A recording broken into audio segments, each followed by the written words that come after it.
औसत सीईटी के लिए एक सीधी बात, औसत बराबर कुल योग बटा संख्या, पर एक पद बदलने से पूरा योग बदल जाता है।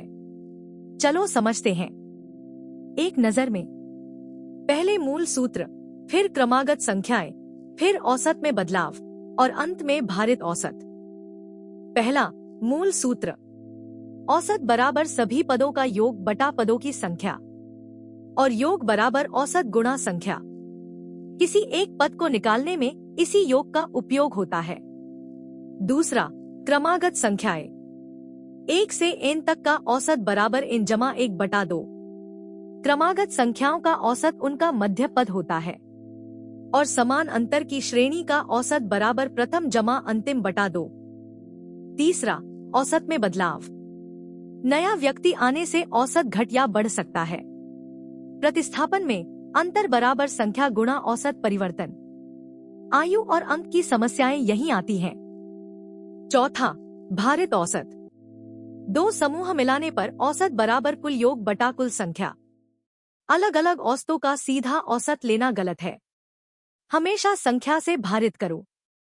ट्रिक याद करो, योग बटा संख्या और 1 से n तक n जमा 1 बटा 2। औसत बराबर योग बटा संख्या और योग बराबर औसत गुणा संख्या। परीक्षा की दृष्टि से औसत बराबर योग बटा संख्या, योग बराबर औसत गुणा संख्या।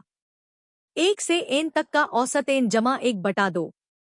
समान अंतर श्रेणी का औसत प्रथम जमा अंतिम बटा 2 और समूह मिलाने पर भारित औसत, सीधा औसत नहीं। पहला सवाल, 5 संख्याओं का औसत 20 है, उनका कुल योग क्या है? विकल्प 100, 80, 120 या 25। सही जवाब है ए, 100। योग बराबर औसत गुणा संख्या बराबर 20 गुणा 5 बराबर 100। दूसरा सवाल, 1 से 9 तक की संख्याओं का औसत क्या है? विकल्प 4, 5, 4.5 या 6। सही जवाब है बी, 5।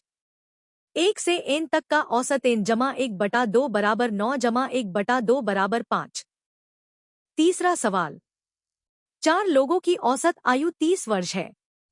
40 वर्ष का एक और व्यक्ति जुड़ने पर नई औसत क्या होगी? विकल्प 31, 32, 34 या 30। सही जवाब है बी, 32। नया योग 120 जमा 40 बराबर 160 और औसत 160 बटा 5 बराबर 32 वर्ष। औसत बराबर योग बटा संख्या। वीडियो पसंद आई? लाइक, शेयर और सब्सक्राइब जरूर करो। समझो, सीखो, याद करो।